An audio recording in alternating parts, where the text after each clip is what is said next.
მოგესალმებით. ვაგრძელებთ C# შესწავლას და ვაგრძელებთ ახალი თემით, რომელსაც ეწოდება value ტიპები და reference ტიპები. ეს თემა ძალიან მნიშვნელოვანი არის. მე ვიტყოდი, რომ ობიექტზე ორიენტირებული პროგრამირების ქვაკუთხედი არის და ყველა პროგრამისტი, რომელიც წერს C#-ზე, იყენებს .NET პლატფორმას, მე ვფიქრობ, რომ ვალდებული არის, რომ ამ თემას იცნობდეს კარგად. მე შევეცდები აგიხსნათ, როგორ მუშაობს ეს თემა, რა არის value ტიპი, რა არის reference ტიპი და ამ თემას გავყოფ, ამ ლექციას გავყოფ რამდენიმე სერიად.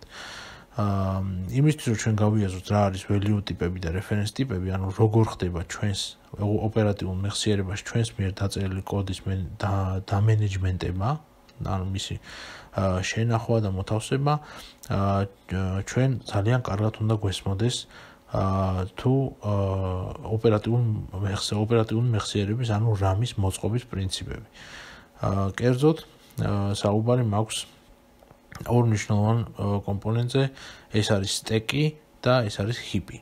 ანუ ჩვენი ოპერატიული მეხსიერება იყოფა ორ ნაწილად, ეს არის სტეკი და ჰიპი და აი ამ ლექციებში, სანამ ჩვენ უშუალოდ reference ტიპებს და value ტიპებს განვიხილავდეთ, განვიხილავთ stacks და heaps, რა არის ისინი, რას წარმოადგენენ, როგორ მუშაობენ. ამის შემდეგ შევეხებთ უშუალოდ reference ტიპებს და value ტიპებს და უფრო გაგვიადვილდება ამ თემის გაგება. ხო, დღეს უფრო გასააზრებელი ლექცია გვექნება, კოდს არ დავწერთ, არამედ Photoshop-ში რაღაცა სლაიდების საშუალებით გაჩვენებთ რაღაცეებს.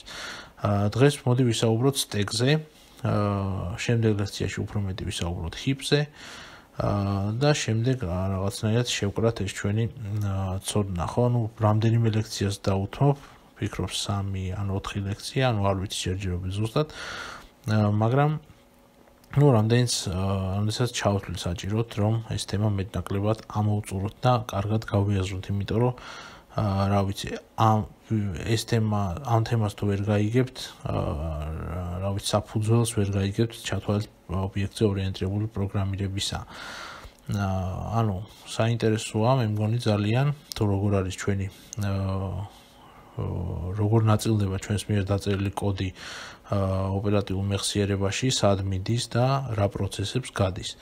მოდი დავიწყოთ და ვისაუბროთ სტეკის შესახებ. დღეს ვისაუბროთ სტეკის შესახებ. საწყისისათვის ვთქვათ, რომ შევხედოთ პირველ სლაიდს და აქ რას ვხედავთ. წარმოიდგინეთ, რომ ეს შავი კვადრატი, რომელსაც ჩვენ უყურებთ, არის ოპერატიული მეხსიერება.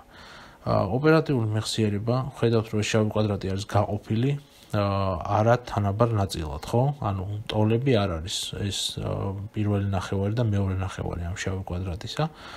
არამედ არათანაბარ ნაწილად არის გაყოფილი. ერთი ნაწილი არის უფრო პატარა, მეორე ნაწილი არის უფრო დიდი. პატარა ნაწილს ეწოდება სტეკი, ხოლო დიდ ნაწილს ეწოდება ჰიპი. დღეს მოდი მეტი ყურადღება დავუთმოთ სტეკს.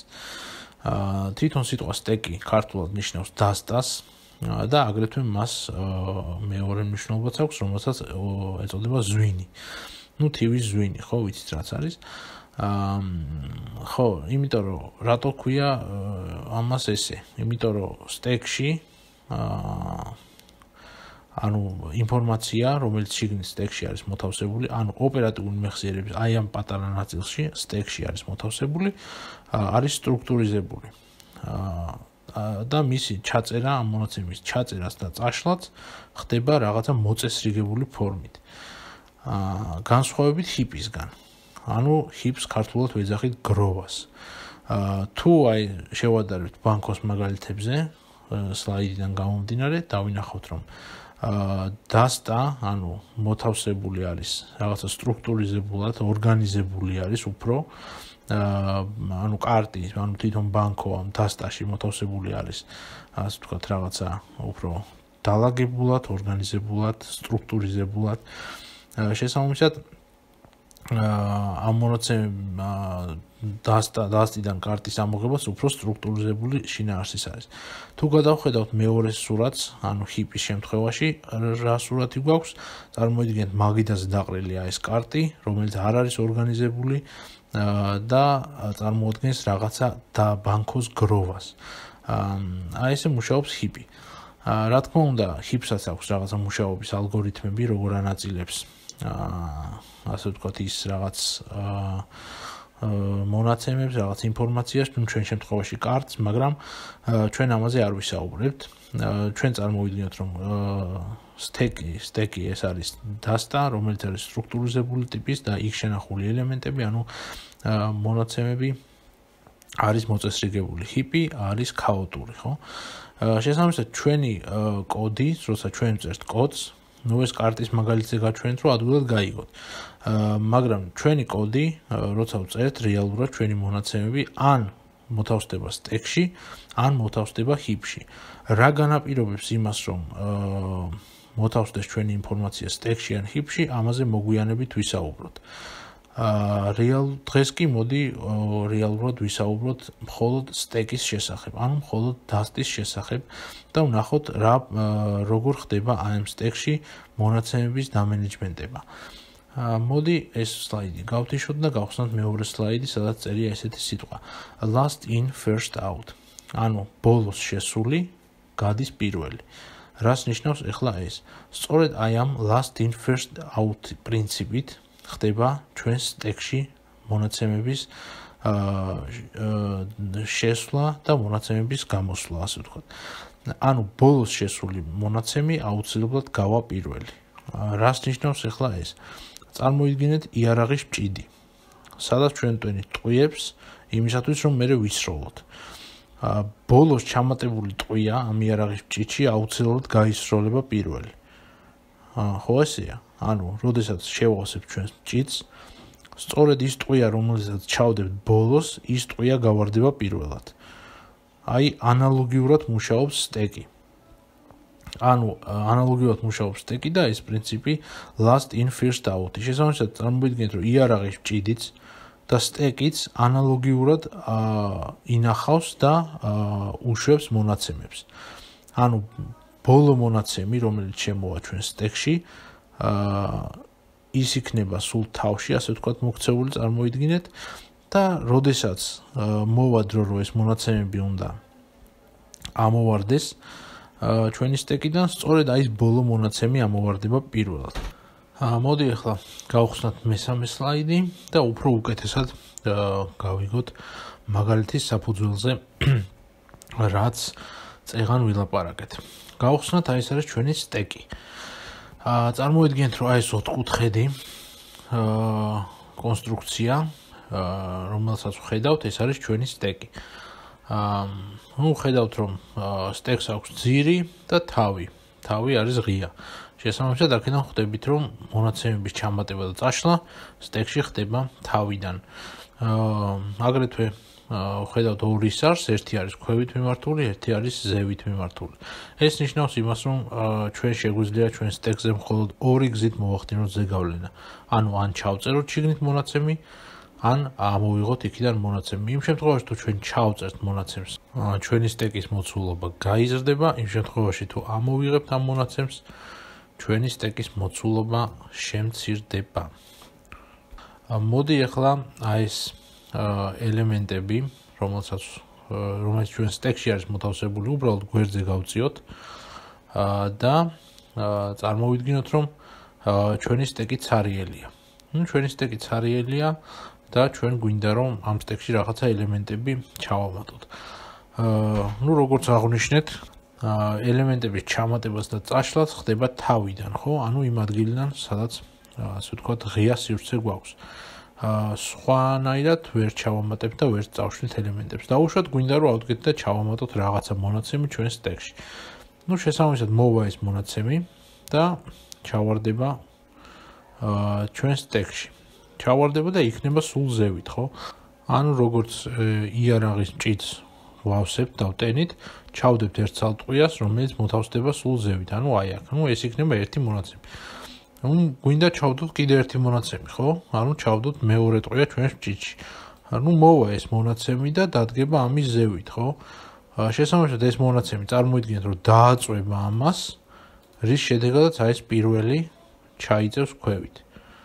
ჩაიწევს ქვევით და აი ეს მეორე დაიკავებს მის თავზე იმ ადგილს, რომელიც წეღან პირველს ეკავა. მოვიდა მესამე მონაცემი და ანალოგიური პრინციპით ჩაემატება და დაიკავებს ყველაზე ზედა პოზიციას ჩვენს სტეკში.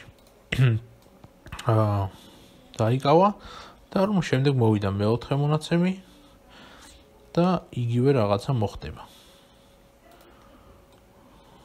და შედეგად ვიღებთ ესეთ სურათს, რომ ბოლოს ჩამატებული მონაცემი არის სულ ზევით მოთავსებული, ხოლო პირველად ჩამატებული მონაცემი არის სულ ქვევით მოთავსებული.